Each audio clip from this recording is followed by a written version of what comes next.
Good afternoon, this is Dimitri Lascaris coming to you from occupied Cyprus on September 17th, 2024. Now, because I said occupied Cyprus, you may think that I'm in the northern part of the island, which has been occupied by Turkish troops for about 50 years. That would be an understandable error, but nonetheless an error. In fact, I am in the Greek Cypriot part of the island, which I refer to as occupied because it too happens to be occupied, just by a different power, namely the Anglo-American Empire. And increasingly, it is also occupied by Israelis who are fleeing the collapsing genocidal regime. But that will be the subject of a later report. Today, I want to talk about some troubling developments that occurred on Friday, September 13th. And I say troubling from the perspective of free speech, something which is under relentless assault nowadays in the West. Specifically, what happened on September 13th is that the U.S. Secretary of State Antony Blinken put out a statement accusing the state-owned broadcaster of the Russian Federation, RT, of working hand in glove with Russian intelligence to spread propaganda, destabilize Western so-called democracies, and undermine support for the Ukraine war. Now, according to Blinken, the allegation that the RT platform is working with Russian intelligence was based in part on accounts from former RT employees. To my knowledge, he hasn't identified any of them, but we'll come back to that in a moment. Within minutes, or perhaps hours, Canadian Foreign Minister Melanie Joly put out a statement that was remarkably similar to the one of Antony Blinken, her boss in Washington. And in it, she said that RT is working blah, blah, blah with Russian intelligence, and it's undermining support for the Ukraine war, and it's destabilizing democracy and poisoning the public discourse with disinformation and all the rest of it. And she specifically mentioned the fact that RT works with certain Canadians whom she did not name in order to legitimize the propaganda that it is disseminating to a Canadian audience. Now, I happen to take this quite personally because I have been a regular guest on RT since 2019. I'm going to come back to that in a moment. First of all, I want to say that none of these allegations is supported by a scintilla of independent, credible evidence. Certainly, I'm not aware of any, and neither Blinken nor Joly cited any in their tirades against RT and the Russian government. The mere fact that Antony Blinken says that this is based in part upon the accounts of former RT employees doesn't mean anything. Those employees, assuming they exist, could be lying. They could have been induced to say this. They could be biased against the organization. They might have some grudge against it. They could have been threatened with some kind of criminal prosecution by the American government and said these things just to save their own hide. Who knows? At the end of the day, I'm not in a position to assess what they're saying because I don't know who they are and I don't know the circumstances in which they provided information to the US government. But more importantly, Antony Blinken is a pathological liar. Why would anybody believe that man? For 11 months, he has been telling us that Israel has been defending itself by slaughtering thousands upon thousands and perhaps tens of thousands of Palestinian children. If he's willing to lie about a genocide, what will that man not lie about? So I don't believe a damn word that comes out of the Biden administration's mouth unless it is backed up by compelling, independent, credible evidence. Now, if and when somebody shows me that evidence, I may reassess my judgment about RT. But for the time being, I've never seen any indication whatsoever, no evidence at all, that RT works with Russian intelligence. Is it possible that it does? Anything's possible. But show me the goods, man. Until then, I'm going to continue to appear on RT, and for reasons that I'm going to articulate shortly. The other thing that I want to comment upon is that this statement by Joly was accompanied or happened in the context of another statement from another minister of the Trudeau government, Dominic Leblanc. Leblanc is the Minister of Public Safety and Democratic Institutions, and he said very recently that anybody who is caught, any Canadian caught working illegally with the Russian government would face the full force of Canadian law. So, frankly, I view this as an attempt. Dominic Leblanc's statement and Melanie Joly's statement together, they strike me very much as an attempt to intimidate persons like me, Canadians who are invited onto RT to express their views about Western foreign policy, from having any kind of a relationship with RT. Now, The interesting thing about Joly's comment is she went out of her way to say that what RT is allegedly doing, namely working with Russian intelligence covertly, violates every canon of journalistic ethics known to the journalistic profession. Wow, that strikes me as rather hypocritical. Why would I say that?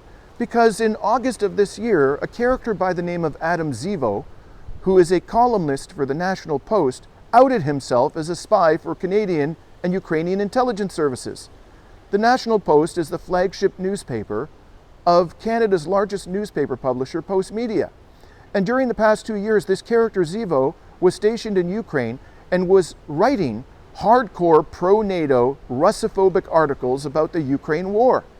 And in none of them did he disclose that he was working with Canadian and Ukrainian intelligence.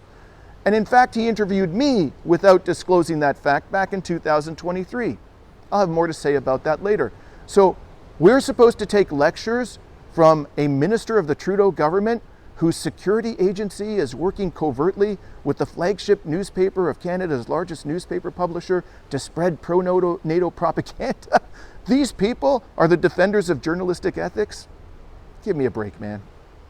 So this brings me to the question of why I appear on RT. Well, for you to understand this, I have to go back in time and give you some context.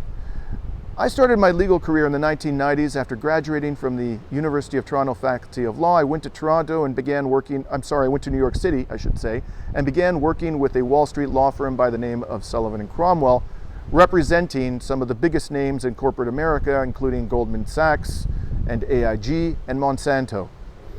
I found that to be a soul-crushing experience, to be sure.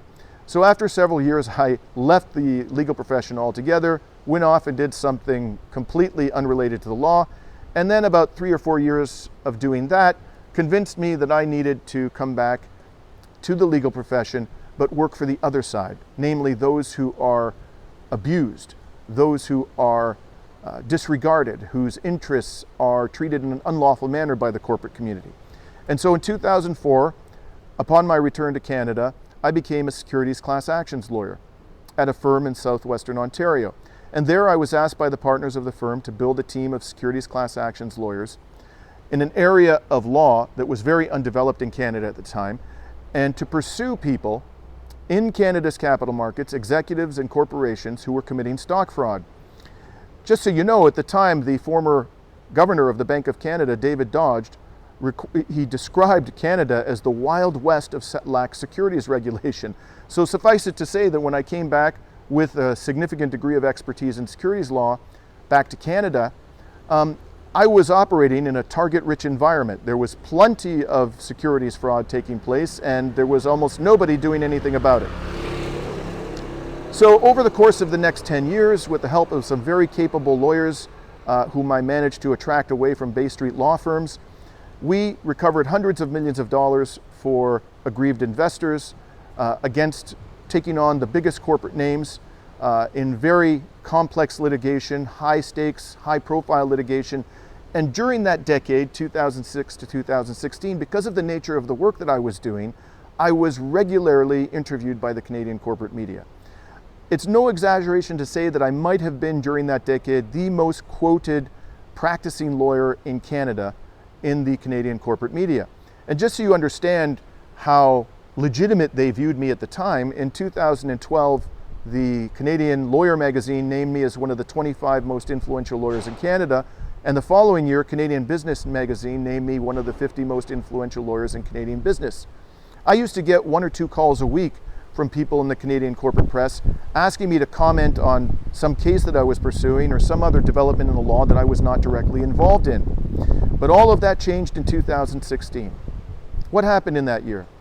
Well, in 2016, after having run in the 2015 election as a candidate for the Green Party of Canada in the riding of London West, I was invited by the Green Party of Canada leader Elizabeth May to join the party's shadow cabinet as the justice critic. I accepted the invitation, and in that capacity, my primary job was to criticize the performance of Canada's Justice Minister. Now, a few weeks after she invited me onto the shadow cabinet, I had to go to Israel. And the reason why I went to Israel was primarily to interview dozens of persons who had ended up there from Eritrea. The reason why I needed to speak to these people is because they had been forced to work as slave laborers at the flagship mine of a Canadian gold mining company named Nevsun in Eritrea. And after escaping the country, a number of them had ended up in Tel Aviv. So I went there, and for a week I interviewed them with a couple of my colleagues. And then when my work was done, I accepted an invitation to the West Bank, extended to me by a dear friend of mine, Rehab Nazal, who is a Palestinian and Canadian artist.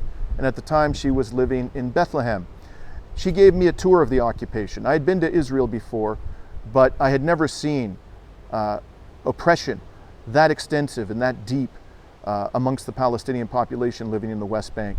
And I was so disturbed by what I saw that when I came back to Canada in the spring of 2016, I felt as a matter of conscience I had to bring forward a resolution calling for the Green Party of Canada to support the boycott, divestment, and sanctions movement. I announced to the leader, Elizabeth May, that that was my intention, and the moment that I did so, she freaked out, telling me, "Dimitri, you can't do this. We are going to be attacked as anti-Semites by the Israel lobby." Evidently, she was more concerned about fake allegations of anti-Semitism than helping people who were being subjected to a brutal apartheid regime. Nonetheless, I persisted in pursuing this resolution over her objections, and at the party's convention in August of 2016, she and I debated the merits of the resolution on the convention floor, and the party's members, because they understand or understood and certainly continue to understand what is being done to the Palestinian people, they supported the resolution and adopted it over her objections. She was so upset about this that on the following day she threatened to resign as leader of the party. And in the meantime, for the very first time in my career, as a lawyer and as a public commentator, I found myself being attacked viciously by the Canadian corporate press. They turned on me on a dime. I was being accused of anti-Semitism. I was being accused of support for terrorism. I was being accused of having killed my own grandmother, every crime imaginable. Why? Because I had supported the boycott, divestment, and sanctions movement. And from that moment, in August of 2016, I became a veritable pariah in the Canadian corporate media. There have been a few occasions since then when I have been invited to an interview by the Canadian corporate media, and I'd like to tell you about them. The first one was in 2020 when I was running to be the leader of the Green Party of Canada. A character by the name of David Aiken, who masquerades as a journalist at one of Canada's television networks, the Global News Network, invited me to an interview as the party's members were voting in October 2020 on who was going to be the next leader of the Green Party of Canada. And you have to understand, it was a very close race. I finished second on the 8th and final ballot with 45% of the vote, and the eventual winner, Annamie Paul, who turned out to be a fanatical Zionist, finished with about 55% of the vote. So I did an interview during the voting, which took place over the course of a week. And the interview was a stand-up interview in downtown Ottawa with a camera crew. And Aiken posed questions to me for about 30 minutes. And the first 27 minutes, the questions had nothing to do with Israel whatsoever. Every one of the questions was non-controversial, run-of-the-mill stuff that you would ask a leadership candidate. But in the last 3 minutes of a 30-minute interview, he turned to the subject of Israel.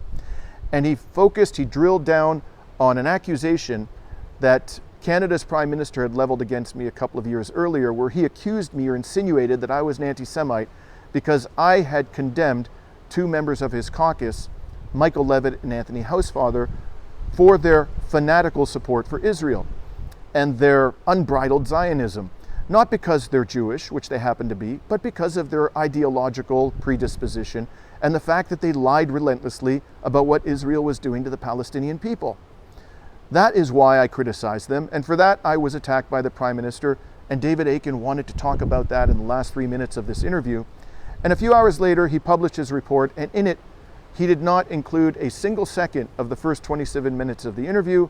He focused entirely on the hit job that the Prime Minister had done against me back in 2018. And for good measure, in his piece, he quoted Elizabeth May and the eventual winner, Annamie Paul, who, in their own sneaky, snide, dirty-ass sort of way, supported what the Prime Minister had said about me. Needless to say, this left a bad taste in my mouth. Now let's fast forward to 2023. This was a second occasion on which the corporate media invited me to an interview. I was in Crimea in May of that year as part of a journalistic trip and also as part of a goodwill trip to get to know the Russian people and see if we could generate a dialogue about resolving the war in Ukraine, an existentially dangerous war in my opinion. And I received a call from this character, Adam Zivo, who later outed himself to be a spy for Canadian-Ukrainian intelligence. Of course, he didn't tell me this at the time he said he wanted to interview me. If he had, I would never have accepted the invitation. But even without that disclosure having been made to me, I did say to him, I will do the interview only on two conditions. One, I have to be able to record the entire conversation. And two, I have to be able to publish the recording in full. Why? Because the National Post had been attacking me relentlessly ever since 2016, and I didn't believe that they were going to accurately represent what I said to Zivo in the interview. So I wanted to have a record to leave no doubt about what my arguments actually were. So Zivo agrees to this, he does the interview, I do the recording, I publish the full thing on my website, and then on the following Monday, the National Post publishes Zivo's article on the front page, and it is a 100% hit job, in which he accuses me of having gone to Russia to whitewash the crimes of Vladimir Putin and of being effectively a Kremlin shill. He even insinuated that I was somehow a paid agent of the Russian government. So, as you can imagine, that too left a bad taste in my mouth. But at the end of the day, it didn't really matter because the public was given an opportunity to hear from me.